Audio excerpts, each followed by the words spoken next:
Um, thank you very much. Got it. Keepers of my conscience, of my mindfulness, yeah, are there all over the place. Yeah. So we have Ajirji and Sagar Bhai here at Tushita, and Namita upstairs. The bosses are upstairs and elsewhere. Yeah. Okay. Okay, Naveen has joined and iPad. Yeah. Right. Good. So just not because I want to, but just because it helps sometimes, I'll mute all of you so that your cats and dogs and other sounds cannot disturb our pristine purity. Yeah. Hello, Elaine. Neeraj. Yeah. Neerajji, pranam. I'm used to seeing you in the seat in front of me, but aaj screen pe hain, theek hai. So thank you all very much.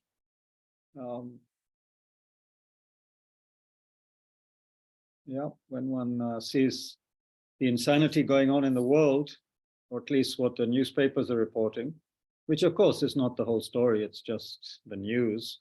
Still, given the, what shall we say, volatility is one word that one Lama uses to describe what's happening in the world. So given that, it's wonderful that some of us, what shall we say, have the presence of mind or the karma, whatever, to meet together like this, to look at our minds and to discuss an amazing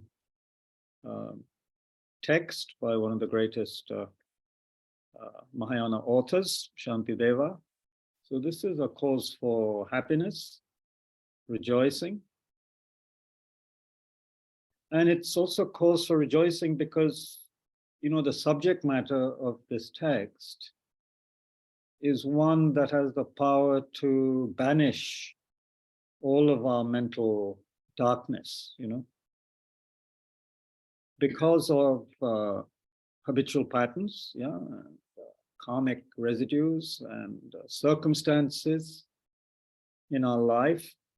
We ordinary humans, what the text sometimes called uninstructed worldlings, matlab, those of us who are still very worldly and uninstructed, meaning not yet instructed enough to be able to tame our minds thoroughly.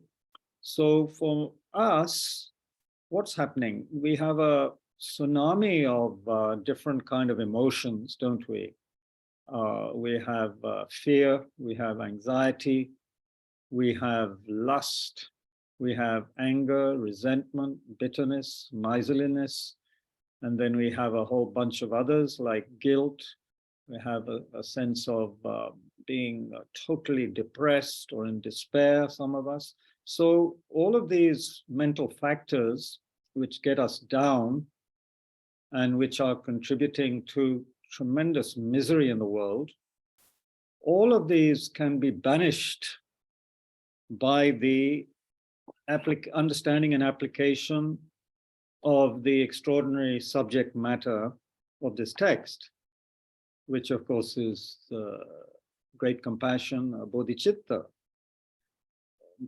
More than great compassion, because Bodhichitta is actually taking responsibility for saving others. Great compassion, of course, is great sense of seeing and feeling for and wanting to, free others from their suffering. But Bodhichitta is actually that strong resolution that I am going to awaken my mind completely, right? I'm going to become a Buddha because that's the only way to be of great benefit to others. So that implies one is going to work with all of the inner disturbing emotions, yeah, the inner darkness. One's going to work with that, banish it. And at some point, it will be gone, and I will be who I really am, which is potentially a Buddha, right? So this is something amazing, yeah. Even the most powerful, the richest, the most powerful people in the world, they do not have this opportunity, this understanding, and they probably never heard of this book, you know. Once we gave a copy of this book, the late Suresh Jindal, a great friend of some of ours, we gave him a copy of this Shantideva, which he was able to hand over to the Prime Minister of India.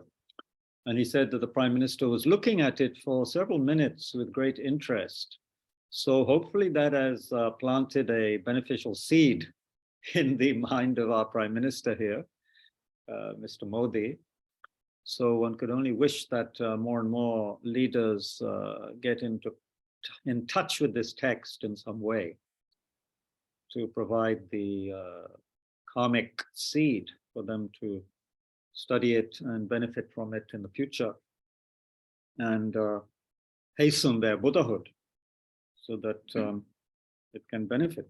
So I'm just going to read a few verses from the first chapter to inspire us, to remind us of how fortunate we are to be studying this text together. And we're doing it together. I'm no authority on this text, of course, although I've received many teachings on it from His Holiness the Dalai Lama, especially. But we're all looking at it together.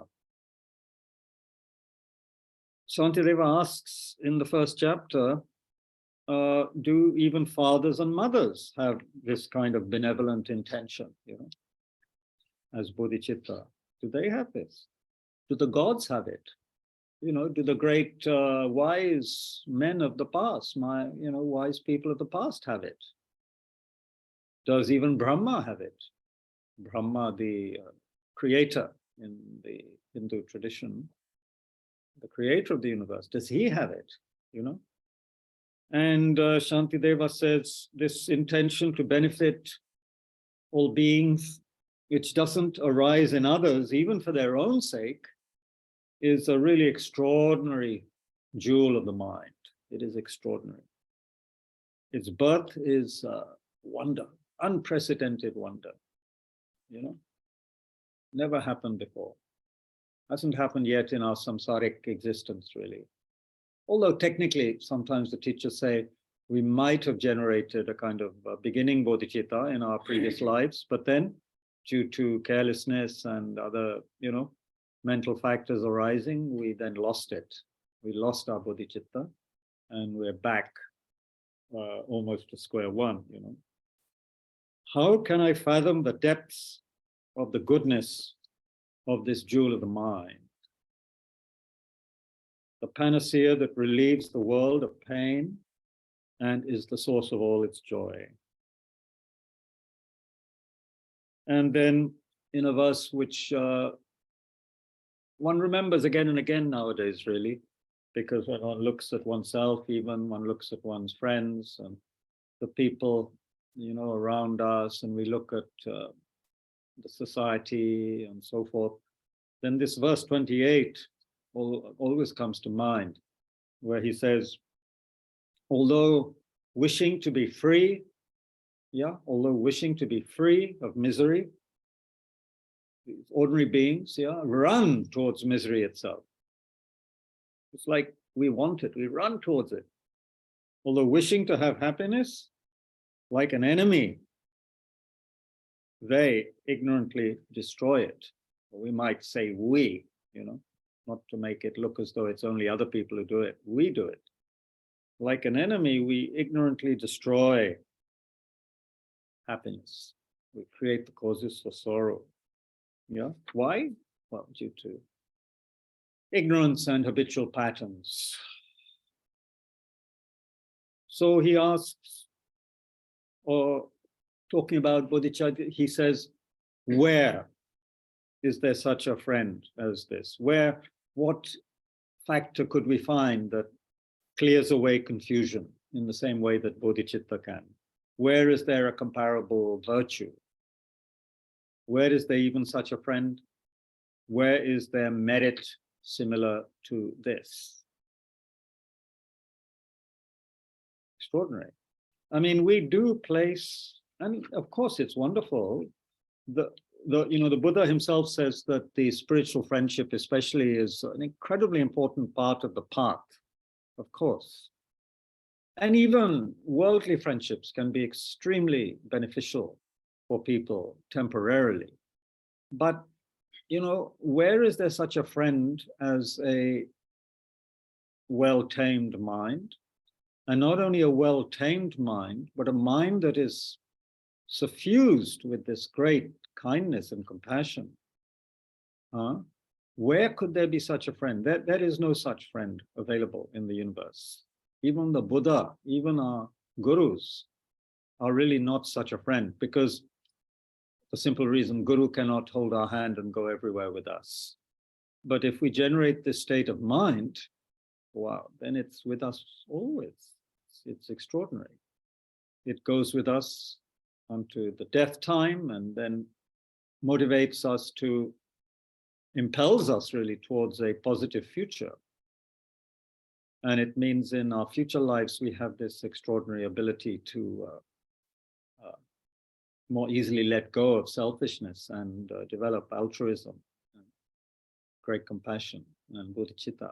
If we create it, if we generate it powerfully enough in our mind, then we are even born in the next life with the bodhicitta attitude. It just has to be a little bit, stimulated and awakened again, but it's there. So there is no friend comparable to this, really. So to be learning about it, to be studying it, I mean, when we think of it, I think in this way, it's like something unbelievable. I mean, what would be better to study, as for the Dharma in general. And this text doesn't just have the conventional bodhicitta or the compassion element, but the emptiness, the insight into reality is also there in this text, and not just in the famous chapter 9. It's suffused throughout the text here and there. So, yeah, we're very fortunate, and we can study it thanks to our kind teachers, and all the people who, in our case, helped start this center way back in the late 70s, and then kept the center going until today. So due to all these factors, we're able to study this text. In chapter 3, Shantideva again is praising this mind and giving us more and more and more reasons to rejoice that we are coming, closer and closer to this. There are some very powerful verses there, but what I want for now to focus on is something I've mentioned many times before, but I think it's very powerful. The last verse of chapter 3, he says that today, in the presence of all the protectors, meaning the Buddhas, I invite the world to be guests at a festival of temporary and ultimate delight.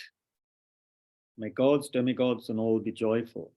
So you see, when we invite a guest to our home, it's actually to do it properly, it is a very wonderful process, because if one is mindful and if one appreciates one's guest, then we take tremendous care, don't we, that we create a good environment, physical environment, mental environment, of course. So although we might normally be quite sloppy or dirty and not clean up properly, when we're inviting an honored guest, then we make sure at least the place where we're going to receive the guest is clean and looking good, smelling good, all the rest of it, right? We take good care. And then the guest comes and we take care of the guest. And of course, traditionally, it is said in Indian tradition, if there were, of course, a certain level of guest, especially, one would offer the 8 kinds of offerings. Yeah, this water to drink, water to wash the feet, then flowers, then incense, then light, perfume, foods, and so forth, and then music. All of the things, you see. So Shantideva here is saying he's inviting everyone to be his guest, an honored guest, not just a few. I mean, we would, if we, were asked, we would like to invite certain people as guests, right? But there's certain people we wouldn't be interested to invite. And there were certain people whom we would be shocked and horrified if someone suggested we, invite them. If someone says, oh, please invite such and such person, or, we'd say, no way, are you crazy? Shantideva is inviting everyone to be his guest at a festival of what? Temporary and ultimate delight. So temporary delight, of course, we're quite good at that. We in India can spend the equivalent of hundreds of thousands of dollars, some people, on events or weddings. So you invite people, and what happens? You have some sensual pleasure of eating and maybe some visual stimulation for an hour or two, and then you go home with a full stomach and maybe suffer something the next morning, whatever. But, you get a couple of hours of entertainment and talking, about usually non-dharmic topics to some people who are distracted, and eating, standing up, and so forth. So that's easy to do, that's very easy to do. And we can give temporary delight to people in all sorts of ways. But ultimate delight, you see, ultimate, meaning liberation, enlightenment, that's the ultimate delight. So Shantideva is inviting us to that, something that's going to give us ultimate delight. And then delight isn't even an appropriate word there. I mean, sukh, mahasukh, awakening, enlightenment, it's beyond the capacity of words. And he's asking even the gods, the demigods, everyone to be joyful about that. It's hard to make the gods and demigods joyful, by the way. The demigods are a class of beings, according to the teachings, that are so caught up in competitiveness and in fighting with one another, competing and so forth, that it's quite hard to distract them away from that and to make them rejoice, and the other higher level of gods also, even more so in some ways, because they are caught up in their samadhis, they are caught up in a very rarefied level of bliss. So to make them rejoice, you need something very powerful, like a kind of equivalent of a spiritual atomic bomb to wake them up.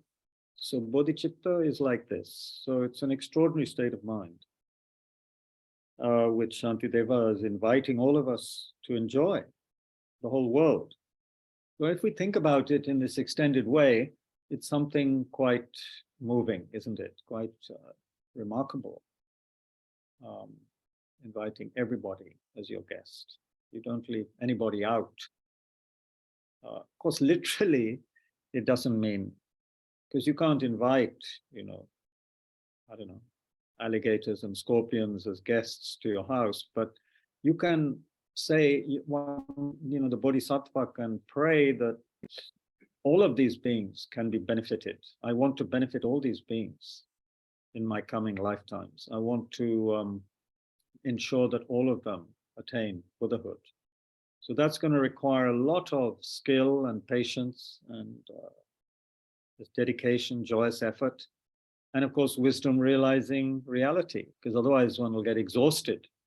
If one is taking it all in a very solid kind of inherently existing way, one will be exhausted.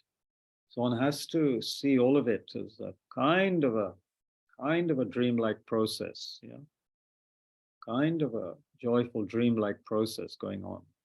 Yeah. Anyway, it's very worthwhile, especially if one feels a bit down, to read the first and the third chapters.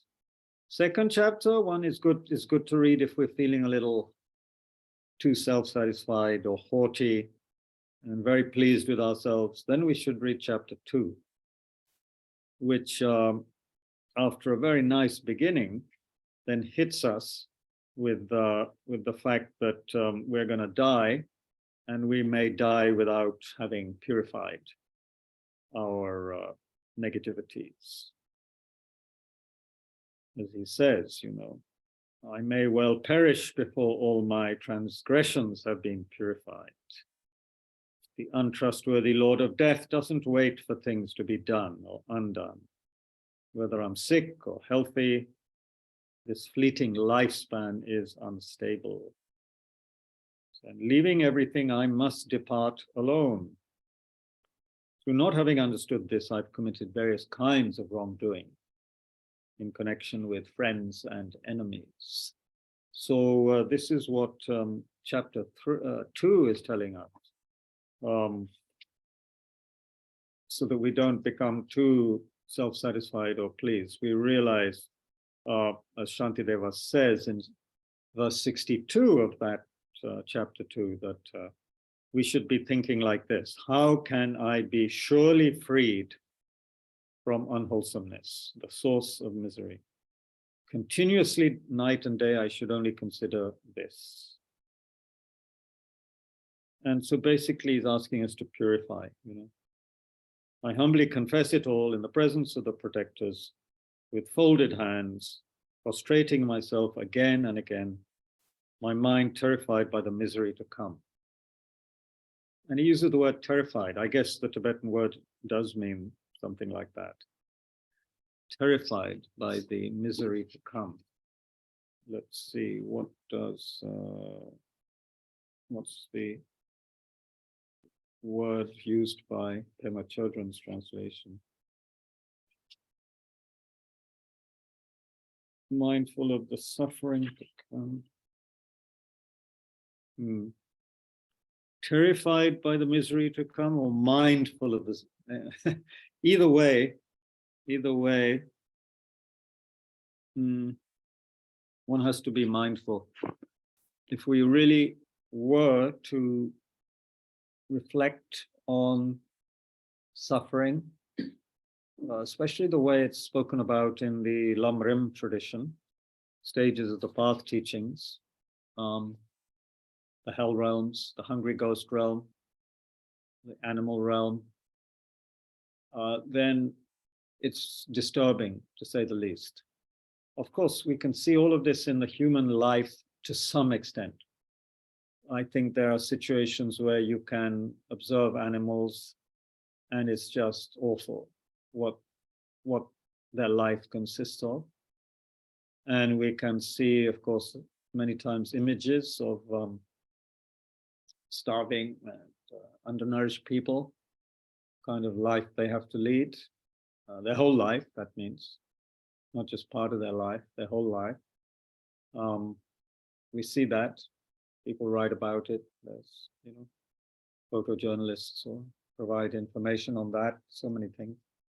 And then, of course, hell realm has not yet been photographed, but according to the teachings, and according to sometimes our own experience, we can go through a lot of mental hell.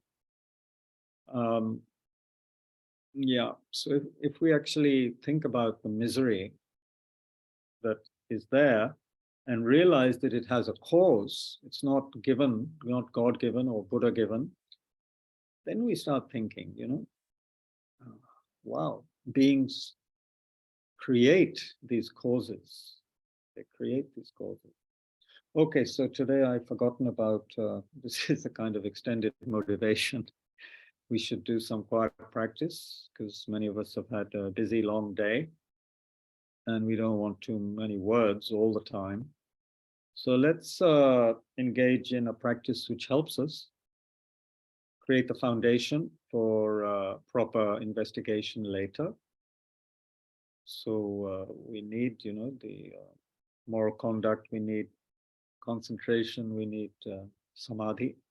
So we need to be able to rein in this unwieldy mind, don't we, to make it more serviceable, flexible. As the great Tsongkhapa says, up to now, our mind has controlled us, and look where it's got us. And now we have to reverse that and learn how to control our minds. He says that early on in his great treatise on the stages of the path, the Lamrim Chenmo. So we can start by, in this process, by starting to stabilize our mind with the breath awareness practice, which I think we're all familiar with. All the people here on the screen, I think, are aware of this practice. So I don't want to use too many more words, except to say that we should be upright, we can be still, at ease, meaning relaxed and not uptight. There's not a competition, it's not a race. But together with being relaxed, of course, we must be attentive. There needs to be that alertness, awareness, functioning. Being sleepy and, half asleep, that's no use, however comfortable it may feel and so forth. So stillness, relaxation, attentiveness, a sense of calm, sense of clarity, and very important, sense of kindness. Kindness towards oneself, which then will naturally radiate towards others. That's just natural. If we are not appreciating ourselves, that vibration will somehow leak out and affect our connections with others. So there needs to be some healthy kindness towards oneself. But of course, here, being a Mahayana practice, we are also aspiring that kindness radiates throughout throughout the universe. Okay, so the breath awareness, use the breath skillfully, a gentle attention, not too stressful, shouldn't be too tight, and a sense of relaxing with the out breath is very important. We use the out breath to let go, relax, dissolve. Craving and grasping are the problem. So one antidote is letting go, releasing, relaxing. Like a big sigh of relief when you sit in your favorite armchair at the end of a busy day. You just let go, you breathe out.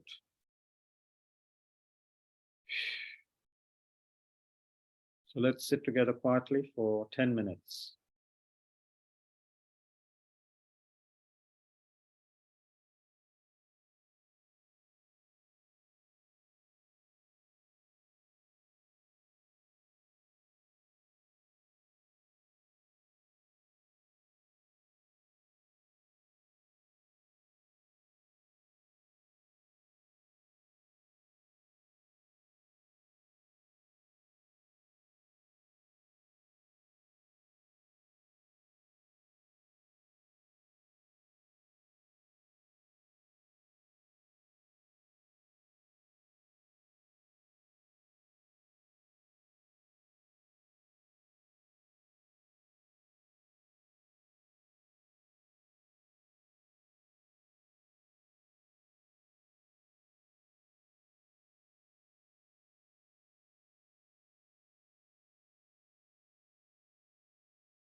If you need a break to stretch or stand, please do that now.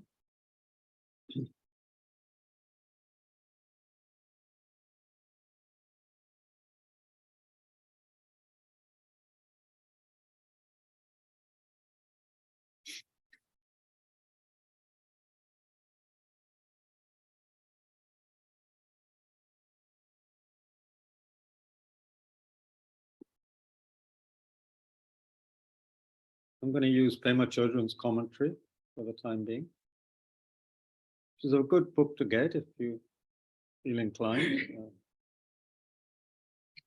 I don't know the title maybe before. Now it's called Becoming Bodhisattvas, a guidebook for compassionate action. Yeah. And it's good, it's very good.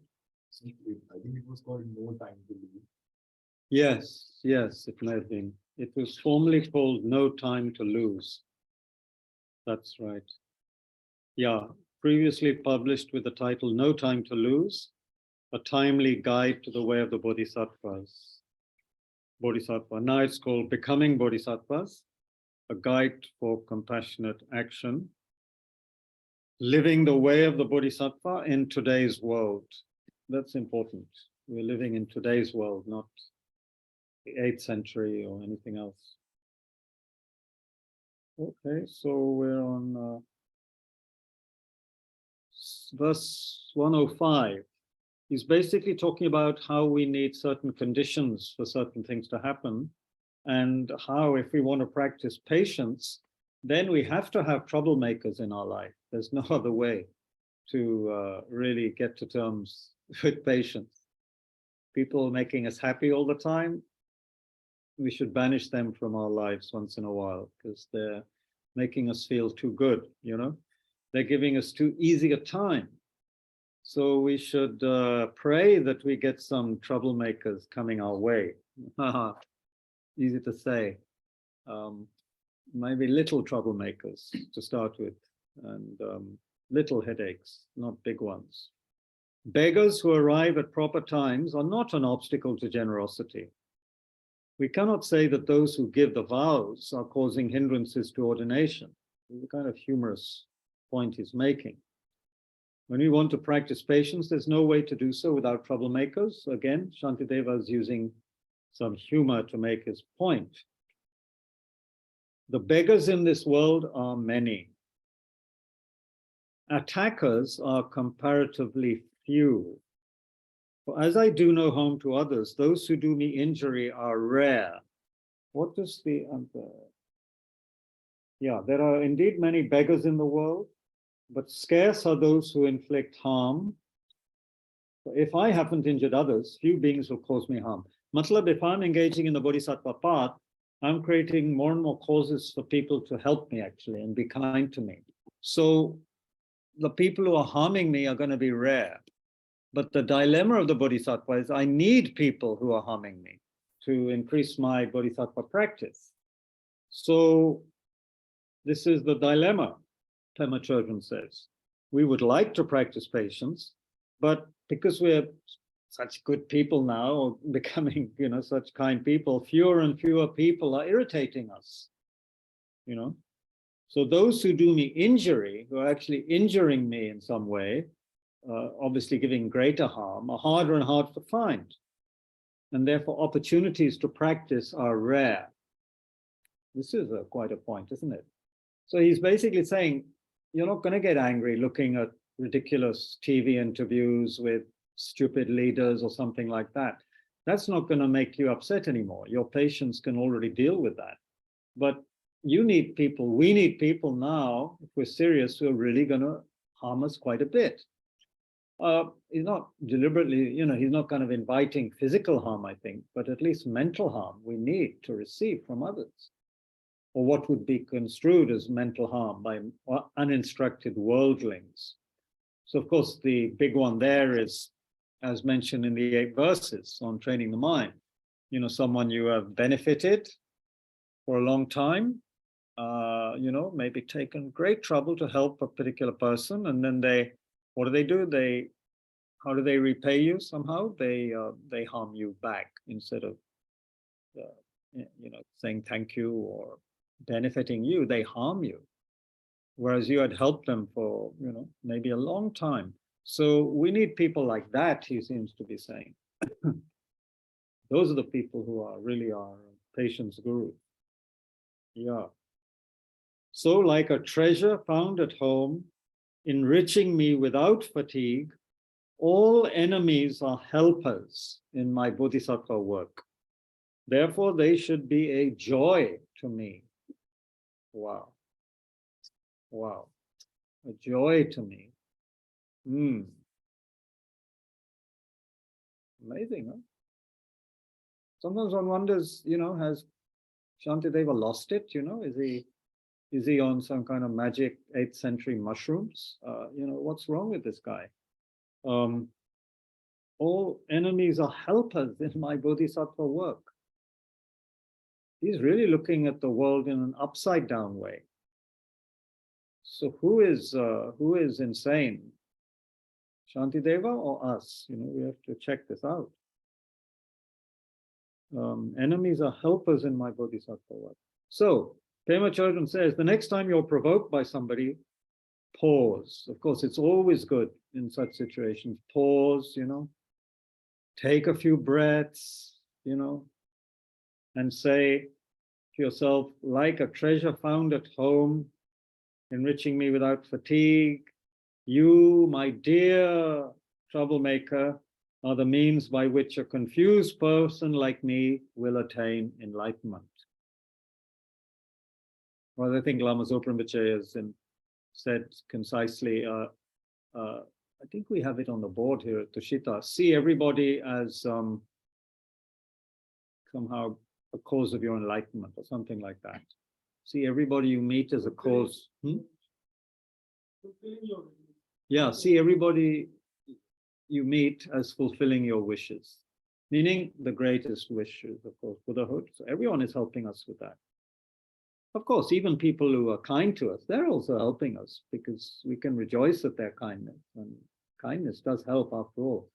It would be a very, very, very rare person who could tolerate being abused all day long by people and not being helped at all. That, if that were the case, then a bodhisattva may even starve to death if people are very unkind to them and don't help them. So yeah, anyway, even if it's not that convincing at first, this talking to ourselves in this way, this kind of thinking does a lot to deflate aggression. So if someone provokes us, she's saying, like a treasure found at home, enriching me without fatigue. It's at home, it's there at home, right? Like that beggar in the hovel with the treasure just underneath the ground that he doesn't know about. This is at home, you see. All of what we need to develop the awakened mind is there. And if we have an enemy in front of us, someone harming us, then they've taken the trouble to come to our doorstep, like Amazon, they're right here. I don't have to go out and search for them. So how wonderful that is. The fruits of patience are for them and me. Both of us have brought it into being. And yet to them, they must be offered first. For of my patience, they have been the cause. So the benefits of patience, he's saying, accrue to me and to the other person, because the other person will not be harmed by me. And I, of course, will benefit in my practice of patience. But one should dedicate the merit of that to the other person first, because, because they've been the cause for my patience. I may not be harming them by retaliating, but they're really the most kind because they have helped me generate patience.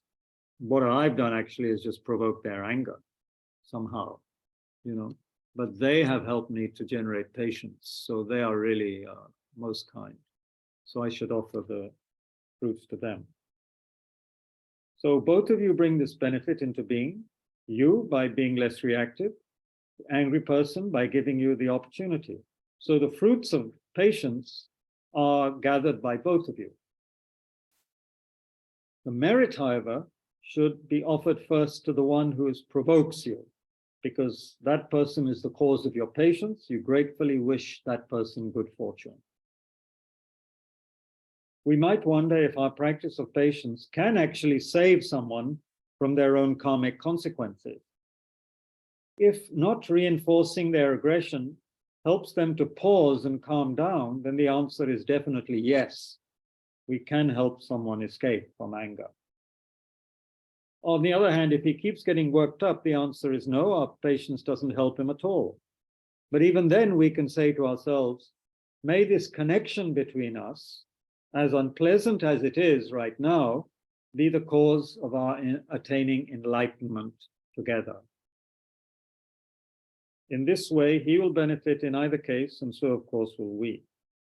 So it's said that a lot of the Bodhisattva activity actually is about aspiration, praying all the time. It's like, I've been experimenting with this and I find it quite useful. When you, on the occasions when you don't give anything to a beggar in the street, then at least I try and wish that, may I be of benefit to you in the future.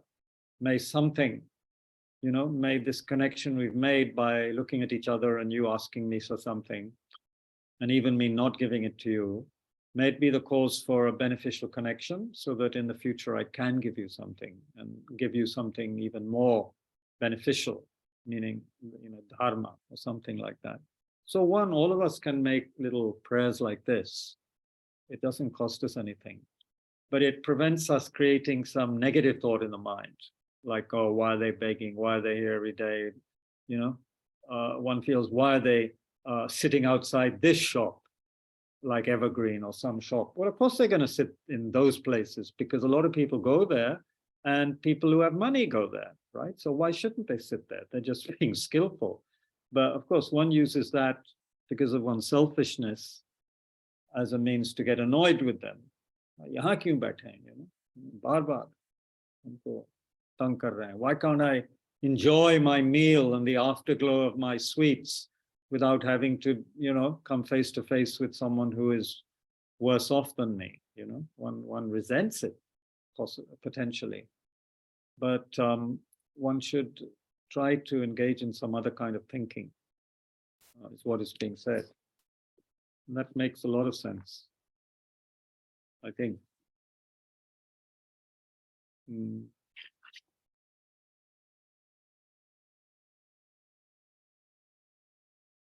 Then we might say, if I say that my enemy shouldn't be praised because they have no intention to help me practice patience, they have no intention to help me. So then Shantideva asks, then why do I worship, why do I revere the sacred dharma, the cause of my attainment, Because the dharma from its own side has no wish to, help me. They're just words. The dharma itself has no intention of helping me. The dharma is not a sentient being with a mind. It's just words, So,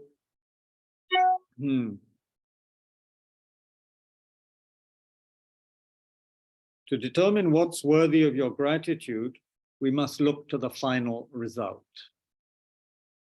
What is the outcome of dharmic words or the encounter with the angry enemy?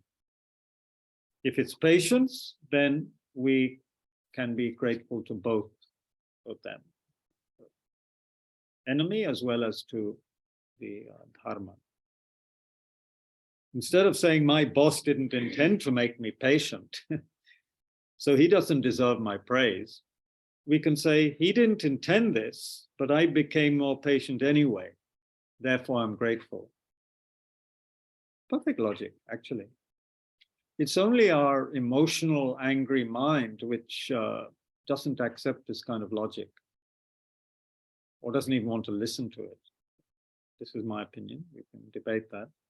But, when we have an angry, impatient, emotional mind, as often Lama Zopa Rinpoche calls it, then we just don't see clearly.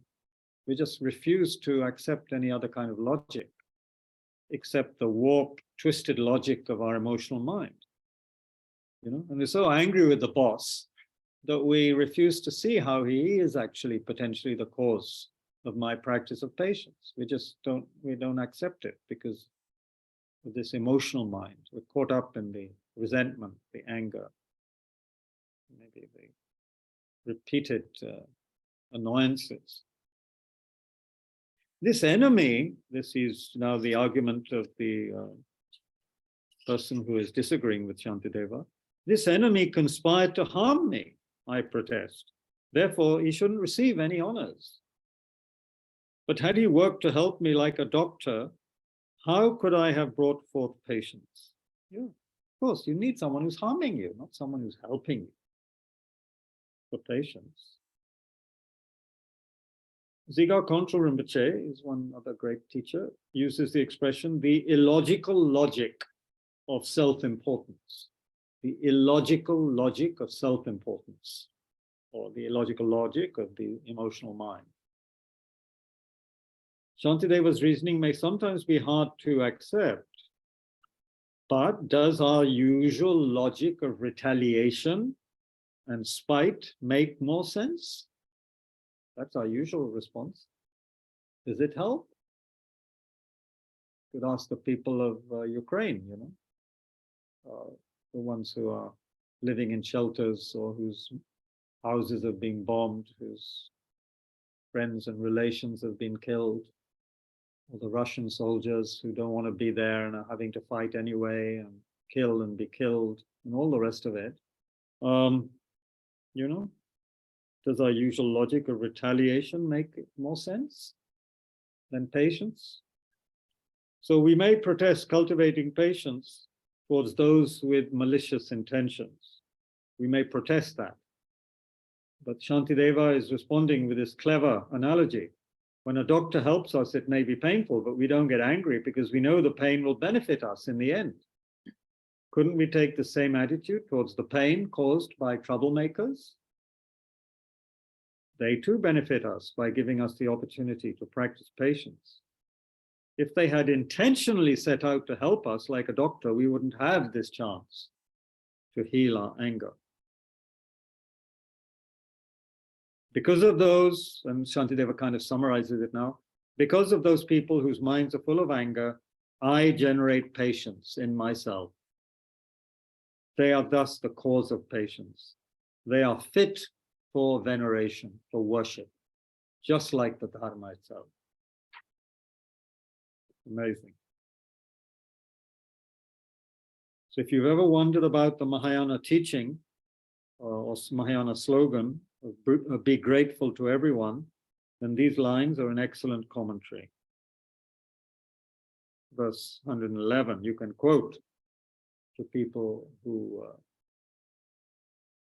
debate with you about the benefits of having a troublemaker in your life. Or say, what do you mean, be grateful to everyone? That's nonsense. Then we can pretend to be scholars and recite this verse. And we can, I had a friend, of course, he was a real scholar. He's now a geshe in France, Englishman. He put slogans up on his walls when he was studying in Dharamsala, in MacLeodganj. Which is a very good thing to do. One puts up one's film stars and pictures of cats and dogs or whatever one does, but it's maybe nice to put up little slogans like this. Be grateful to everyone,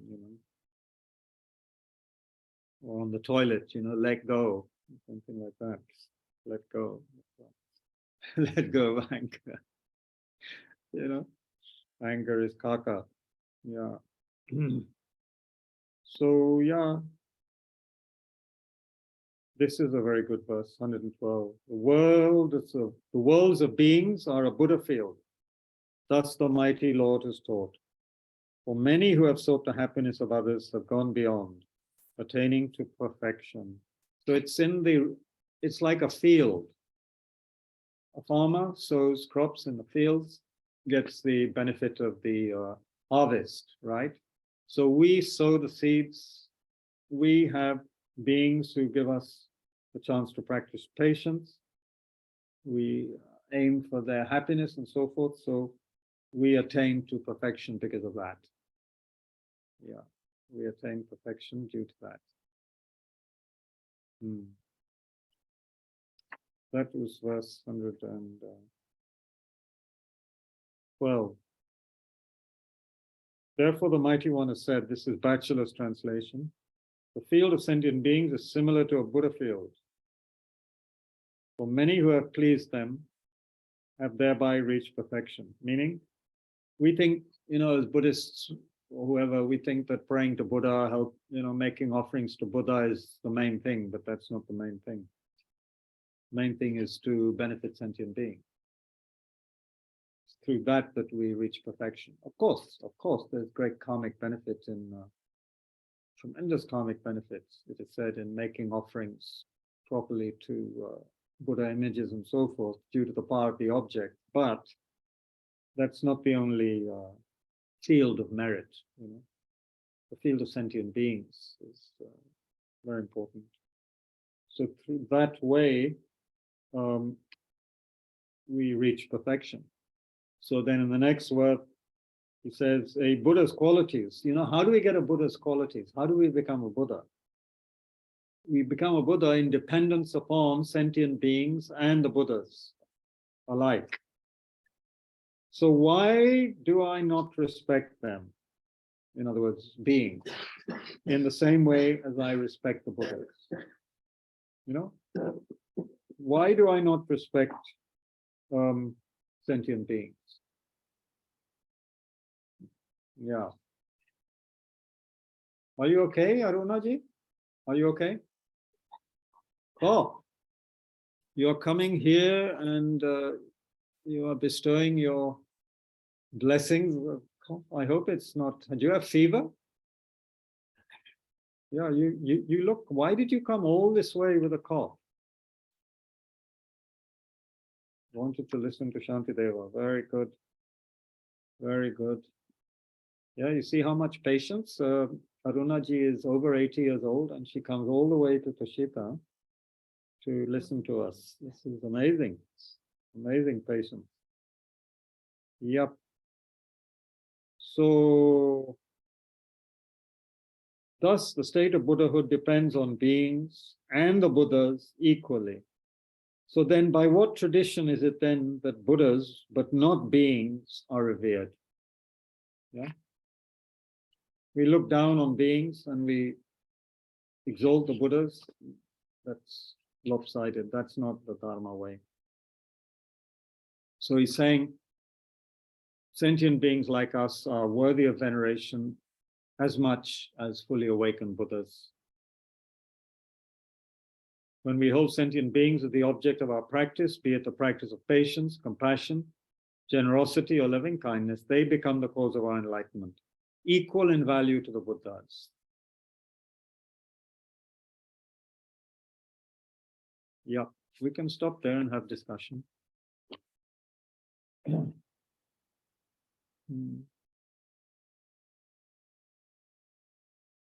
me unmute you all.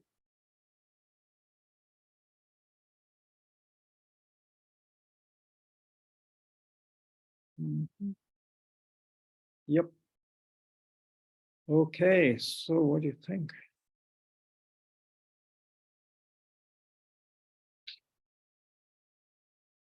Ustash, in New York, what do you think? Oh, I'm just listening for now. Have you come across this text before? Not in details like you're doing it, but yes. I find it very difficult to when people are testing my patience to be grateful to them. I think when things are going okay, it's easy to understand, and then when it actually happens, it's complicated because before you actually even think about it,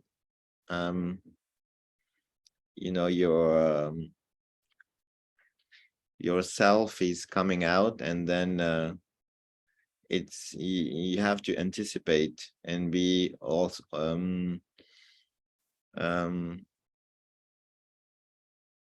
you have to anticipate all the time before it comes, before anger comes. So it's complicated because you always have to be aware about everything. Oh, Yeah. it's difficult. Yeah, it's not easy. But what do you think? You think it might become easier through practice, through training? Yes. Sometimes you actually, you know, when things are going to go wrong, you actually, you can see it coming slowly. And then, it's rare that it just falls onto you. Right. And then it requires a lot of practice to anticipate and then say, okay, I know that's going to happen. I have to take some patience and not respond right away. And then, you know, even though maybe people may say that, I don't know, you weak or I don't know, whatever. The consequences of being angry can actually be more harmful than not responding. Yes, yes, yeah, thank you. Yeah. I guess, you know, some lamas, some teachers have, I think, said, and I agree with them, that we should again and again think that, you know, today, at the beginning of the day, we should think, yeah, today I am going to meet all kinds of people, and some of them are going to upset me. And so one is just prepared for anything at any time.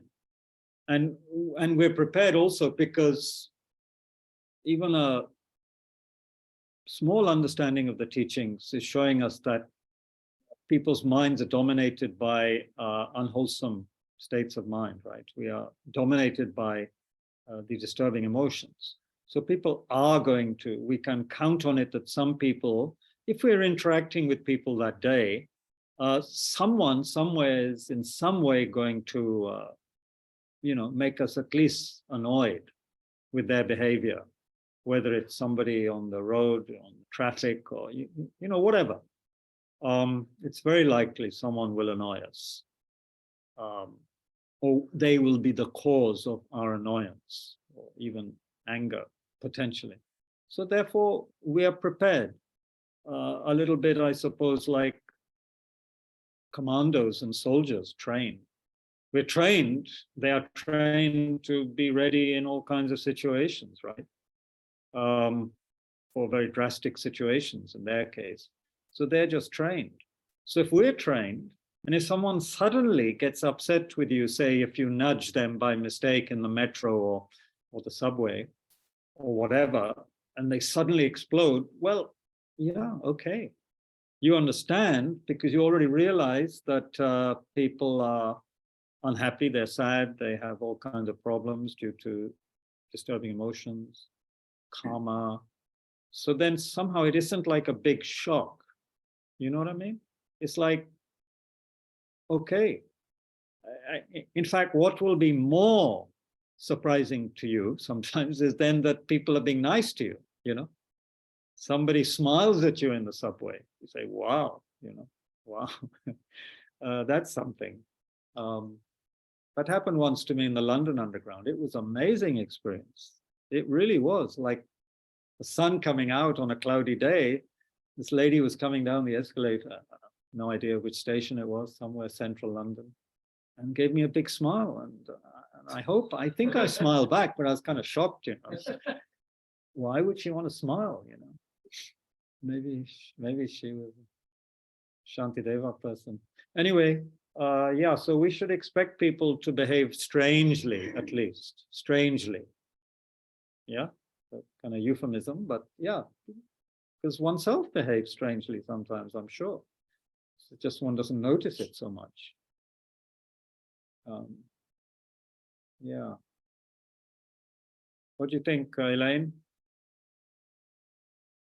Kabirji, what you said was absolutely right. But I find that with strangers, it's easier not to, lose your temper and Yes, I understand. be very nice. It's the people every single day who you have a habit, an old bad habit of reacting either by with, with, they do the same things every day, which tick you off. And then your habit of reacting badly is so difficult to curb because it comes out like this, that is so ingrained. That is so difficult to control, Kabirji. That it's out, and at the end of the day, you shouldn't have said it. So you are not proposing marriage and things for people. That you're talking of husband. Exactly. Oh dear. Yes, it must be quite something. Yeah. What to say? You're the one who knows better than I in that case. But yes, the people who we are attached to and have some karmic bond with, and then they go and have all these little habits or whatever that we don't like. That's, yeah, I can understand. I had a friend once, intimate friend who would complain about the amount of toothpaste I was putting on my brush, right? So I can't imagine, and I'm glad I'm not living my whole life with that person, that of course is a minor thing, but it's like, they cared quite a bit about how much toothpaste I used on my toothbrush. So then, well, that can escalate, right? Wow. So anyway, hats off to you for practicing. I suppose you must be practicing some patience, otherwise you'd be dead by now or in court or... Trying, Kabirji, every day, failing 9 times out of 10. But Really? if I want to manage, it's a big thing,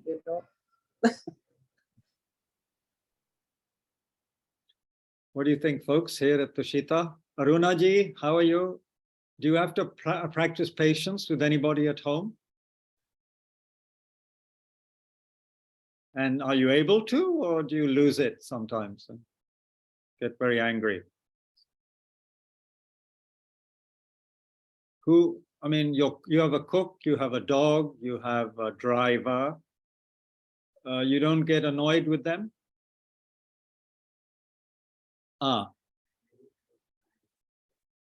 Yes. You're all right. Okay. Aruna says she's all right. Okay. Good. Mayank, how about you? Do you get occasion to practice patience in your life with troublesome people? Yeah, definitely. And how does that work out?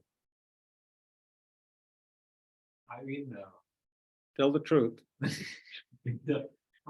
I honestly snap off. You snap? Often. It has, I would say, reduced marginally. Reduced marginally. But in the 10 years of coming to Tushita or whatever. Very good. 1% a lifetime, Taisi Rinpoche says, that's good. Because that means in 100 lifetimes you'll be enlightened. That's not bad, given beginningless time. But yeah, sorry, I interrupted you. Yeah. So you snap, and then what happens when you snap? How does it affect the other person? Obviously they don't like it. And depending upon the power equation, they retaliate or they don't. So I think, but in Delhi, I think it's more often than other places, I think. And you're lower down in the food chain in your office, or are you high up? Slightly higher. Slightly higher. So you snap at people below you and above you, or no, or what? Not in office. I think there one has to follow the etiquette, I guess. Pretend to follow it. Yeah. Pretend, yes. Pretend. Yes. So you snap at people at home. Generally on the road in the sense. Oh, yeah. On the road to strangers. Auto walas and yes. Friends, the auto walas. Yeah. Sometimes one thinks they have been sent specially to help us with this practice. Yeah. Okay. People online, anything?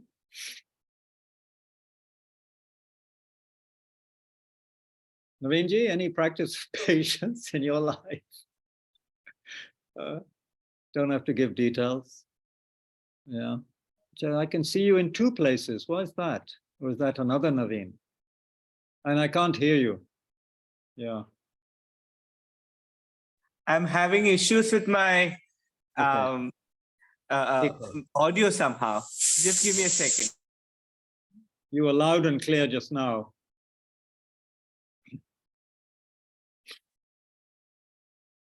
Is there a biscuit there, Sagar Bhai? Biscuit.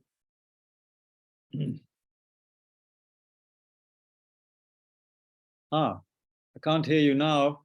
No. Now? Can't Okay. hear you. No, today I had a conversation with two colleagues, both dear friends. Yeah. And the exchange, I think I disappointed a colleague in some way, and then she was really shouting at me. And I could see where she was coming from, but she was, you don't understand something, and I didn't want to do something which she wanted me to do. So I said, yeah, I don't understand. Okay, I'll do what you asked me to do.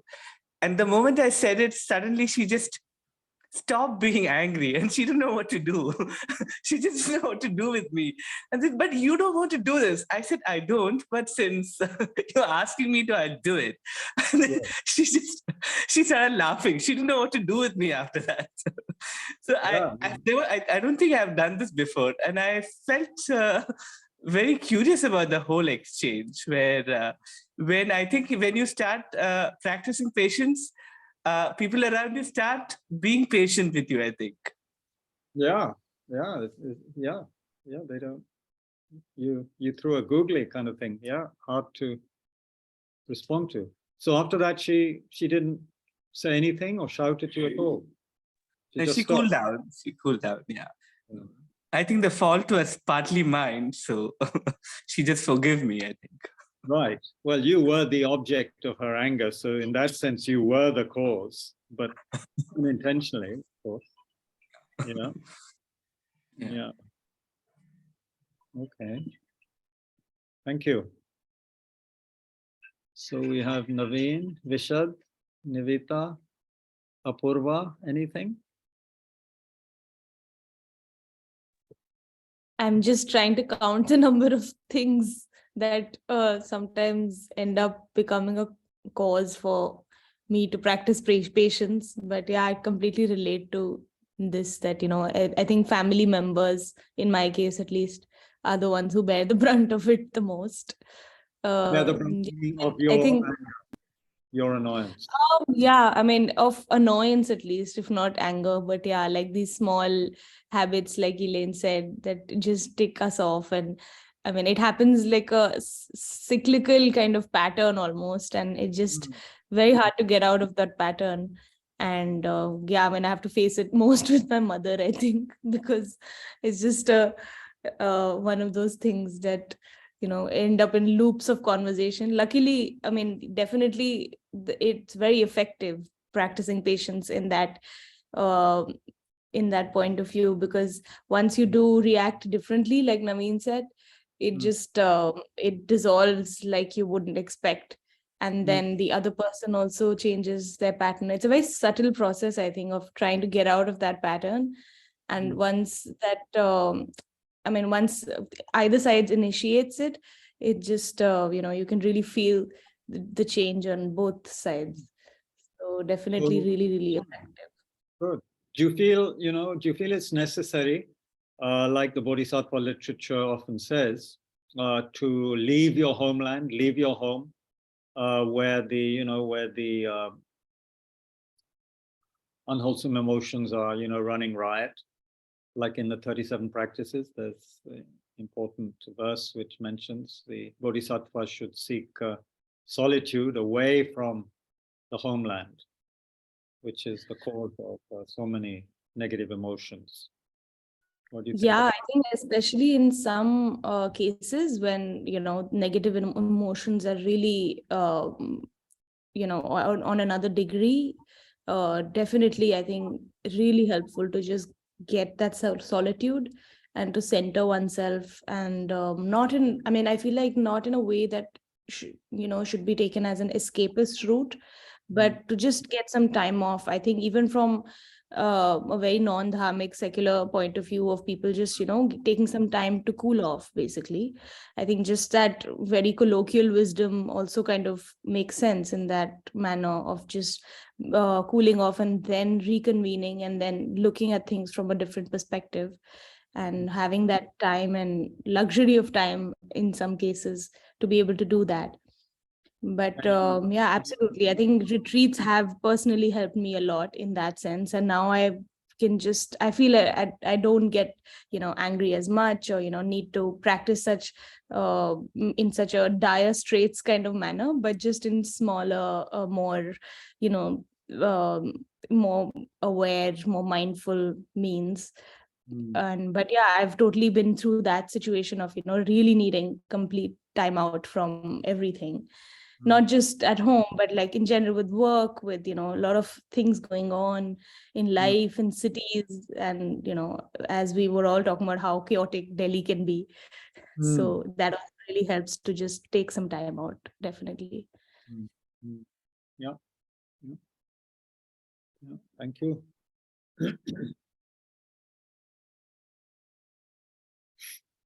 Yeah. Excuse me while I have half a digestive biscuit.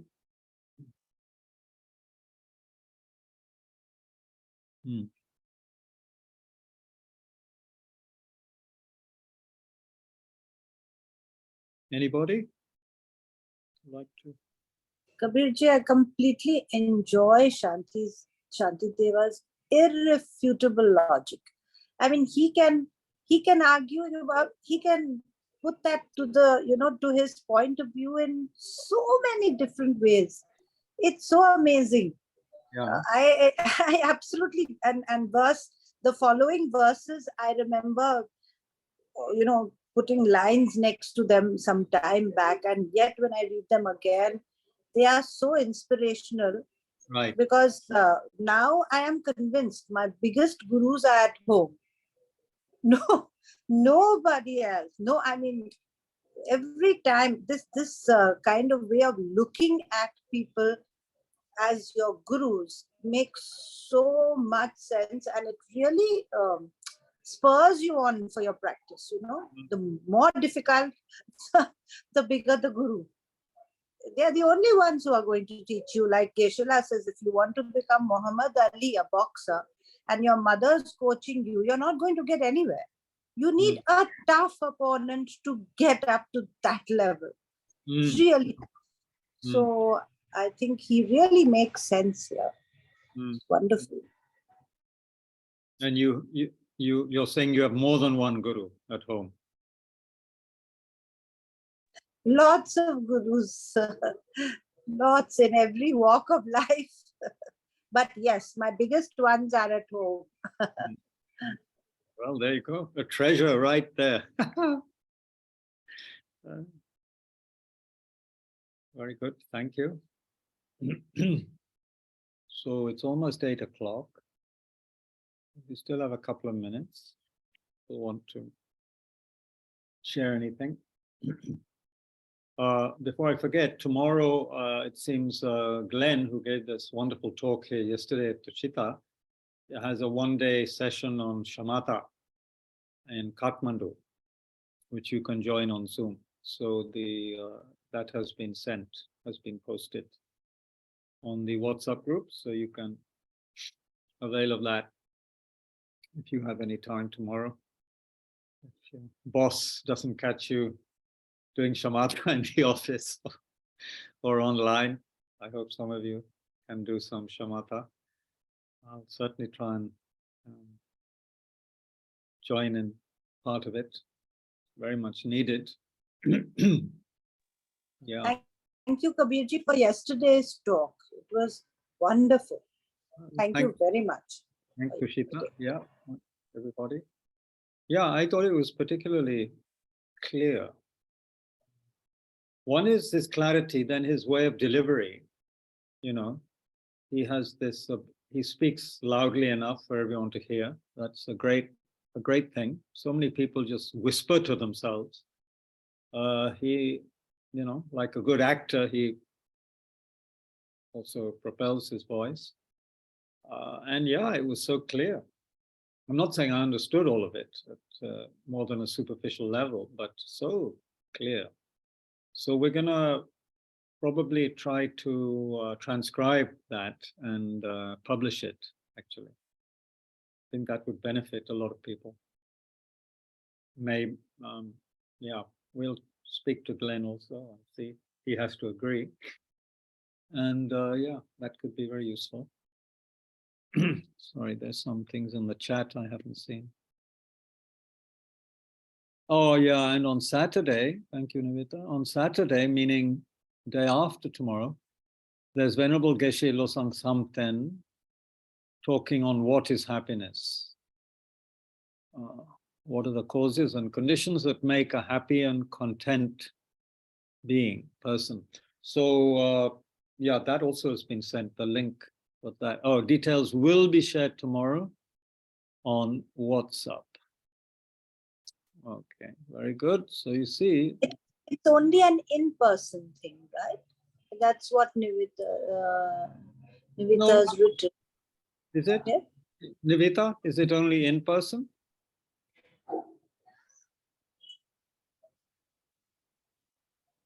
Nivita, okay. It says so.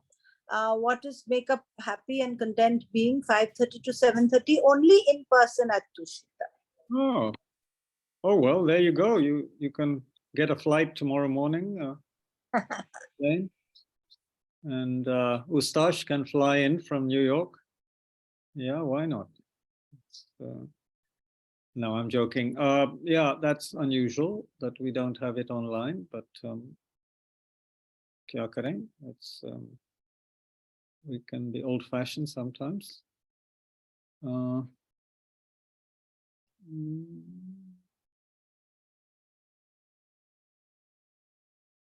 it only in person. Okay.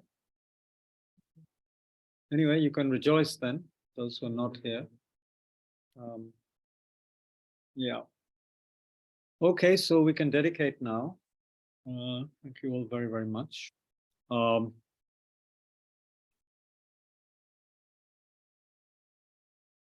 we can dedicate that what we are studying becomes something real for us, meaning we're able to apply it in our daily lives. It doesn't remain just some kind of curiosity, curious, academic or intellectual stimulation, but we're able to bring it to a gut level, heart level, apply it, and be inspired by the results so that we continue on the path in a world which is increasingly intolerant, impatient, violent. So we need this, we need a lot of people practicing in this way.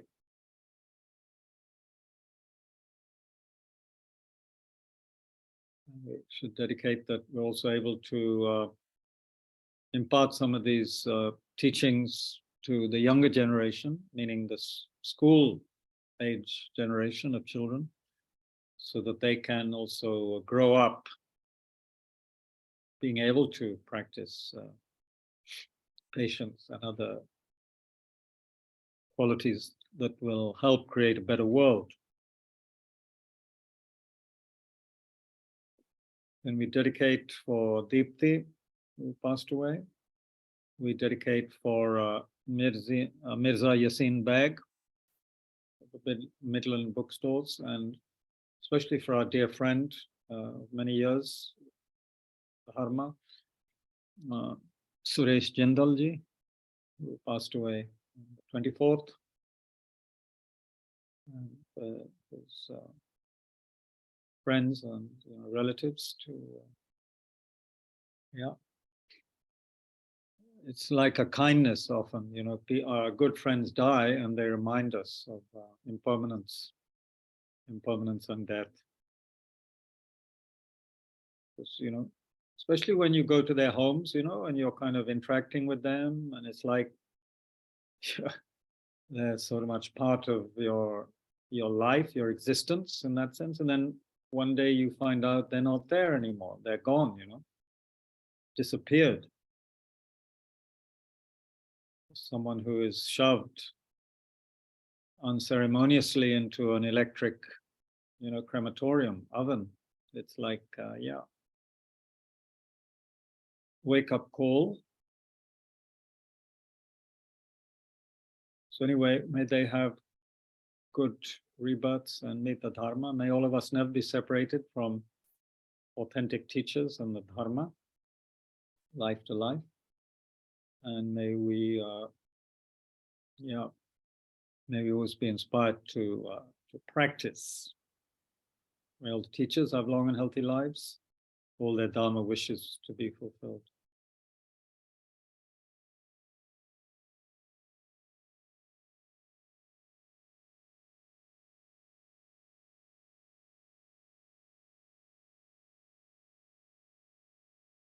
Thank you all very much.